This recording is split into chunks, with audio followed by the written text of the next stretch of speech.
Well, the fate of Oregon's newest gun control law now will be decided in federal court. Yeah, Measure 114, passed by voters last year, would require Oregonians to get a permit to purchase any firearm, as well as ban ammunition magazines over 10 rounds. Fox 12's Adrian Thomas is live in downtown Portland with more on the court proceedings. Adrian.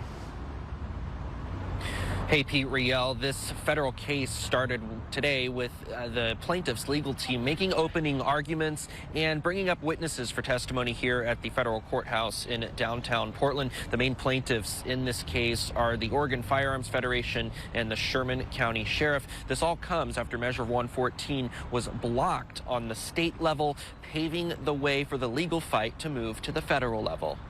Days before Measure 114 was set to take effect back in December, a Harney County judge put a stop to the law in a state court. Now, the Oregon Firearms Federation is saying the law violates the U.S. Constitution's Second Amendment, and the fight is moving to the federal level. The defendants in the case are former Oregon Governor Kate Brown and Oregon Attorney General Ellen Rosenblum. In a federal court Monday in Portland, the legal team for the Oregon Firearms Federation brought up Sherman County Sheriff Brad Loree, one of the other plaintiffs in the case, to give testimony against Measure 114. Other testimony included a longtime firearms sales executive who is a staunch advocate for no restrictions on handgun or assault rifle magazines.